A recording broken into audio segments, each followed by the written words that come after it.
आत्या, तुला आठवतंय भीमाने आपल्याला एकदा गौतम बुद्धाची गोष्ट सांगितली होती की एका हंसाला त्यांच्या भावानं मारलं होतं आणि त्यांनी वाचवलं होतं. आणि शेवटी हा निर्णय झाला की मारणाऱ्यापेक्षा मोठा वाचवणारा असतोय. आणि हा त्याचप्रमाणे घड तोडणाऱ्यापेक्षा घर जोडणारा मोठा असतो. आणि भीम आणि बाबा या संकटातून सुद्धा बाहेर पडतील आणि समद ठीक करतील. तुम्ही लोक मी हारण्यासाठी किती बी प्रयत्न करा, पण यावेळी जय तर मॅच होणार.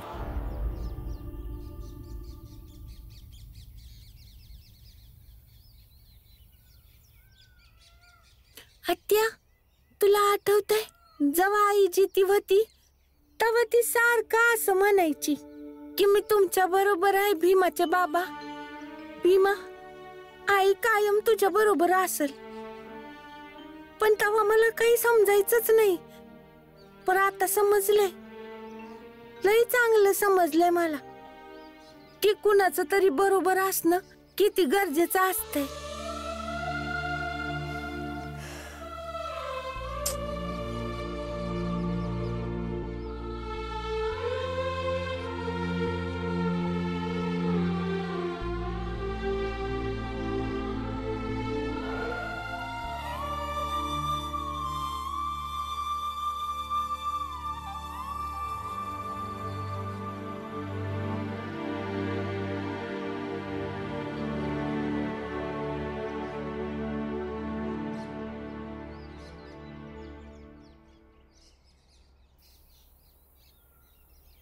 भाऊ, काय झालं? काय नाही मीरा, फक्त आयुष्यानं निर्णय घेतलाय. आमच्या बापलेकाच्या नशिबात संघर्षाचे अजून लय वाईट दिस येणार आहेत. आणि आम्ही बापलेकांनी निर्णय घेतलाय की आता किती बी संघर्ष होऊ दे, आम्ही लढणार आणि लढत राहणार.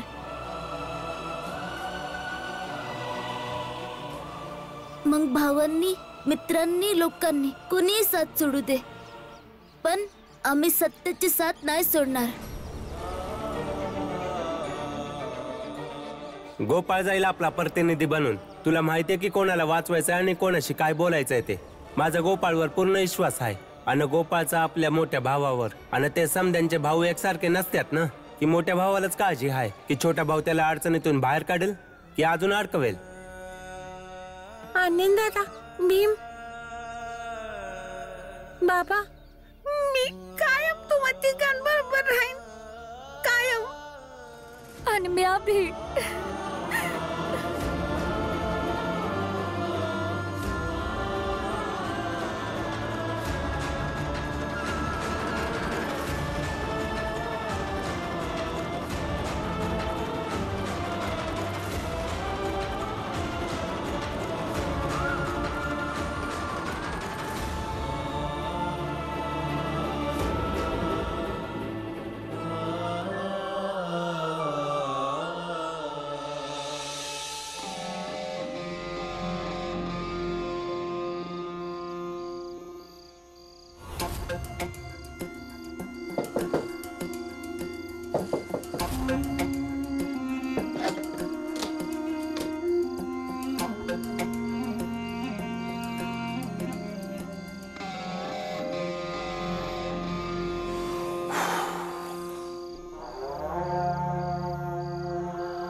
विश्वासराव कडे कुठं दिसत नाहीये.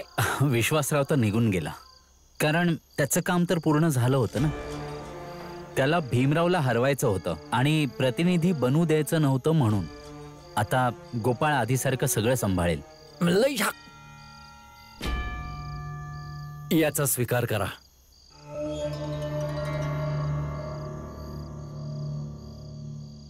महाराजांनी सांगितलं होतं हे भेट तुम्हाला द्यायची म्हणून. आभारी आहे. या भेटीमुळे साताऱ्यात नवपरिवर्तन येईल. गोपाल, या पैकाचं तुम्ही काय करणार ते आम्हाला सांगितलं असतं तर. सकाळपर्यंत वाट पहा, सर्व माहीत होईल. फक्त एवढा विश्वास ठेवा की स्पृश्य आणि अस्पृश्य जातीमध्ये या पैशांमुळे दुरावा येईल. जो सातारा वर्षानुवर्ष नाही मिटवू शकणार. लय झाक. आता तुम्ही विचार केलाय तर तो विचार नक्कीच चांगला असणार. आज्ञा द्या. शेठजी, जर कोणाचीही पूजा सुरू असताना तुम्ही तिथे पोहोचलात तर पूजा संपेपर्यंत तिथेच थांबायचं असतं. हे शिका. फक्त पैसे असल्याने कुणी मोठं नाही होत. संस्कार पण मोठे असायला हवे.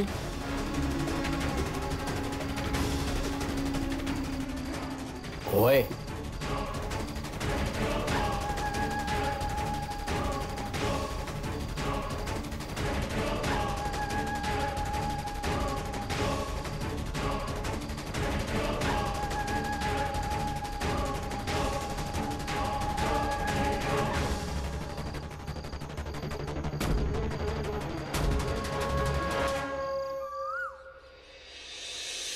हे बघा, आपण स्पृश्य जातीच्या लोकांसोबत शांतीचा करार काय केला? ईश्वराने जगायचा मार्ग दाखवला आणि मदतीसाठी हे पैसे देखील.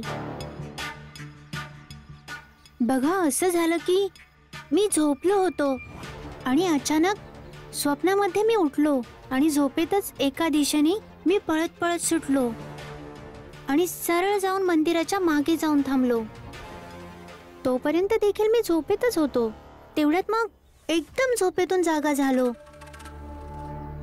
आणि तेव्हा मला तिथे कपड्यात गुंडाळलेले हे पैसे दिसले.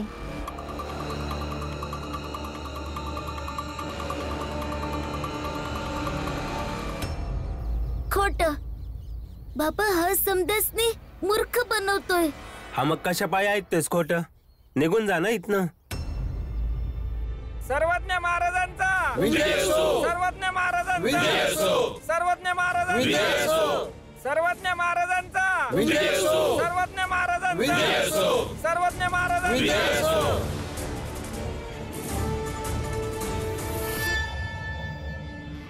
आता यामुळे मी एक दुकान उघडणार ज्यामध्ये बूट चप्पल बनवली जातील आणि इथूनच जवळपासच्या गावामध्ये पाठवले जातील, ज्यामुळे सर्वांना रोजगार मिळेल. धन्य आहात तुम्ही. धन्य आहे गोपाळ. आता मी माझ्या मुलाची प्रशंसा काय करू, पण देवाचा चमत्कार बघून तर हेच वाटतंय की आपली आणि त्यांच्या जातीच्या अडचणींना देवाने स्वतःच सोडवलंय. आणि हे आतापर्यंत नाही झालं होतं कारण ह्या रामजी आणि भीमरावने विनाकारण लोकांना भरकटवलेलं आणि सगळं काही कठीण करून ठेवलं. बरोबर बोलताय तुम्ही. आता याच पैशांनी आपण चपलानी बुटांचा धंदा करूया. सगळ्यांच्या पोटापाण्याची सोय होऊन जाईल आणि सगळे आनंदित होतील. काय पुरंजन, बरोबर ना? वय वय हा ठीक आहे. भीमराव, तू एवढ्या मोठ्या मोठ्या गोष्टी करतोस, मग जो प्रतिनिधी बनलाय त्याचा जरा सन्मान कर.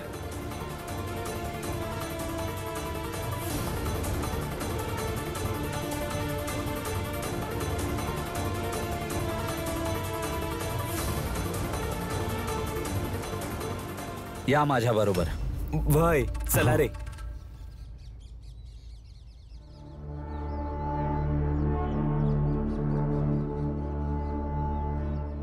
रामजी आणि भीमराव, तुम्ही दोघंही आमच्या दुकानात येऊन काम करू शकता. अडचणी जर सुटत असतील तर आडकाठी घालून उपयोग नाही. आणि बघ, तुझा मित्र पुरंजनही आमच्या बरोबर आलाय. संपूर्ण जगाने तुम्हाला साथ दिली तरी चालेल, पण आम्हासनी हे काम नाही करायचं. यासाठी नाही का ते काम चुकीचं आहे, पण यासाठी का तुम्ही एकाच गोष्टीचं दुकान बनवून आमच्या स्वप्नांना संपवू इच्छिता. तुम्हासनी वाटतं का आमची स्वप्न दुकानाच्या दाराच्या आतच उघडावी, संपावी आणि बंद व्हावी. पण ह्याशिवाय दुसरं काही करूच शकणार नाही तुम्ही लोक, कारण हीच गोष्ट मान्य झाली होती. हे बघा, तुम्हाला जे करायचं आहे ते तुम्ही करा आणि आम्हाला जे करायचं आहे ते आम्ही करणार. बाकी तुमच्या तडजोडीच्या तुम्हाला शुभेच्छा आणि आमच्या हिमतीच्या आम्हाला शुभेच्छा.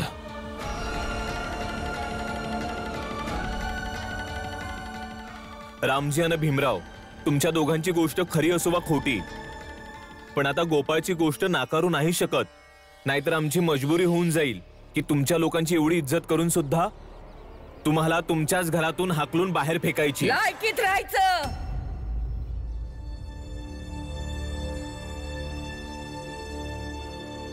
रामजीची बहीण आणि भीमाची आत्या अजून जिती हाय.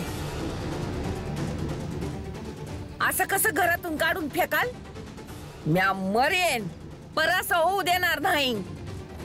समजलं?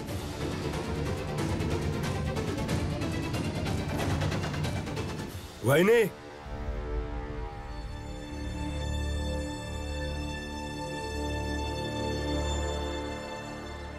ऐकलं तर बरंच होतं आणि आज बघितलं बी.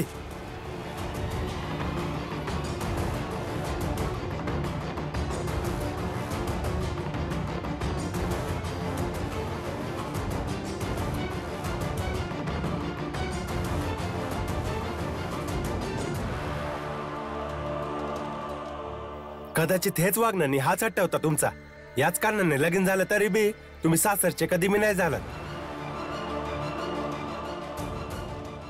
आणि तुमच्या नवऱ्याने बी तुम्हाला काय समजलंच नाही.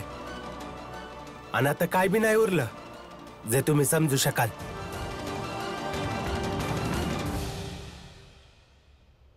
म्हणजे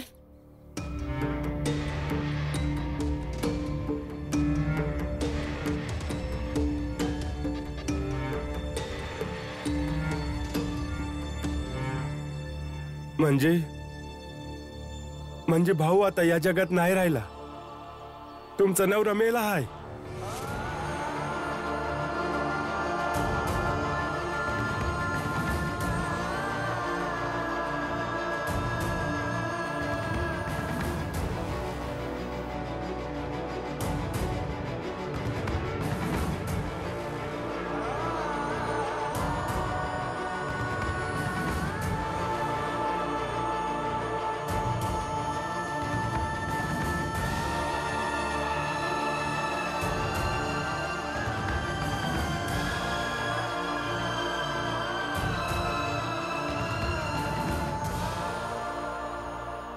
ऐकून वाईट वाटलं की तुमचे भाऊ आता नाही आहेत. पर तुम्ही इथं काय करताय? जा तुमच्या कुटुंबाकडं आणि त्यांना धीर द्या. तुम्ही आता ही वेदवेची साडी घालून दादांची अंतिम संस्काराची प्रक्रिया पूर्ण करा. या साडीवर तुमचा हक्क आहे. आणि मी तर सांगतो तुम्ही आता चुकीची जागा आणि चुकीचा हक्क द्यायला आलायत आता. ना म्या तुमच्या भावाची बायको हाय आणि ना त्यांचं घर माझं सासर हाय. म्या कुणाची बायको नाही हाय आणि माझं सासरच नाही हाय. माझ्या माहेर शिवाय या दुनियेत माझं काय बी नाही हाय. या आता तुम्ही. कशी विचित्र बाई आहे ही. तुझा नवरा मेलाय, तू विधवा झालीयस आणि डोळ्यात 2 अश्रू सुद्धा नाहीये तुझ्या. तो बिचारा एवढ्या लांबून आपला धर्म निभवायला आलाय तुझ्यासाठी संस्काराची साडी घेऊन, आणि तू त्याला वर विचारतेस की कशाला आलास म्हणून. अरे कोणीतरी समजवा हिला की ही विधवा झालीये, पण आता ही शुद्धीत नाहीये. अरे जाऊन हिच्या बांगड्या फोडा, तेव्हा हिला कुठे कळेल आणि मग हिला समजेल.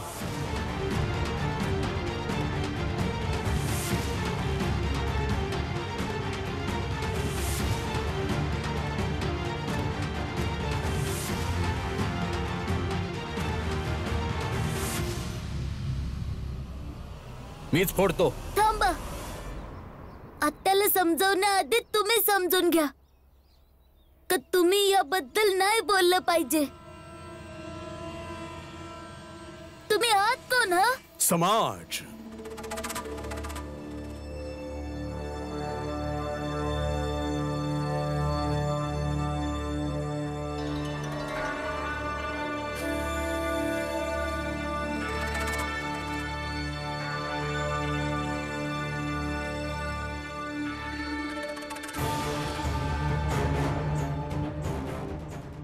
समाज भीमा.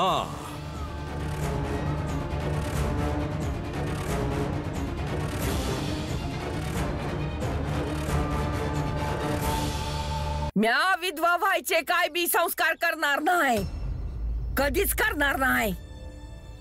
आमचं नातं तवाच मेलं होतं आणि आम्ही दोघं बी एकमेकांसाठी तवाच मेलो होतो.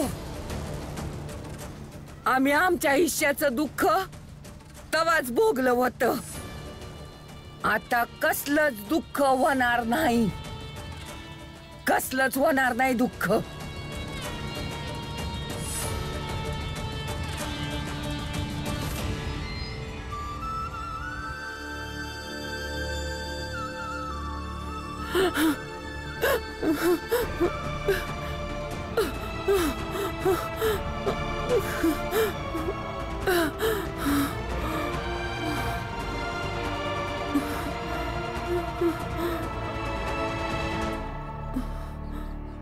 आता तुम्ही जावा आणि पुन्हा इथे कधीच नका येऊ.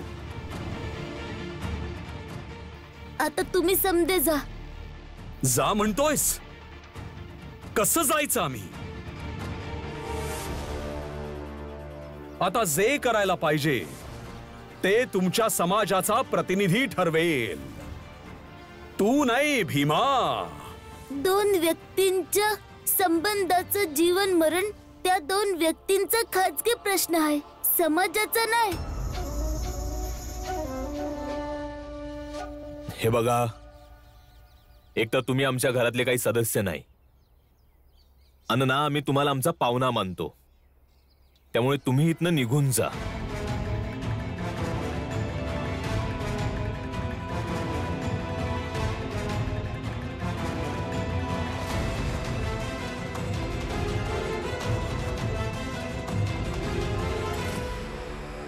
भीमरावा, याच साताऱ्यामध्ये तू एका स्पृश्य जातीच्या विधवेबरोबर उभं राहून विधवा धर्माचं खच्चीकरण केलं होतंस. आमच्या धार्मिक श्रद्धांची टर उडवली होतीस. आता त्यासाठी तुझा बदला तर घेतला जाईलच. पूर्ण समाज बघेल, म्हणजे समाजात हा संदेश जाईल की ईश्वराने तुझे केलंयस त्याची शिक्षा तुला दिलेली आहे. म्हणजे भाऊ आता या जगात नाही राहिला, तुमचा नवरा मेला आहे. तुम्ही आता ही विधवेची साडी घालून दादांची अंतिम संस्काराची प्रक्रिया पूर्ण करा. अरे कोणीतरी समजवा हिला की ही विधवा झालीये, पण आता ही शुद्धीत नाहीये. अरे जाऊन हिच्या बांगड्या फोडा, तेव्हा हिला कुठे कळेल. जर मी कुणाची सौभाग्यवती बनलेच नाही तर मग विधवा कशी होऊ? नवऱ्यानं कधी बायकोच्या रूपात स्वीकारलंच नाही. लग्नाच्या काही दिवसानंतर घरातून हाकलून दिलं. आता इतकी वर्ष म्या नवऱ्याशिवाय जगत आले ना. तेव्हा काही संबंध होता आणि ना आज काही संबंध आहे. मग कशी मानू त्या नवऱ्याची बायको सोडला? कशी मानू त्याची बायको सोडला? मी कोणाची विधवा नाही आहे, मी कोणाचीच विधवा नाही आहे.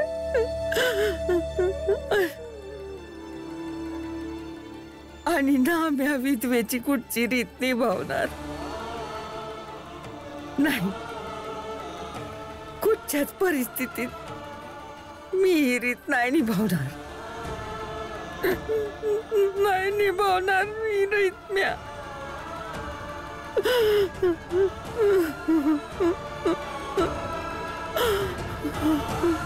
आहे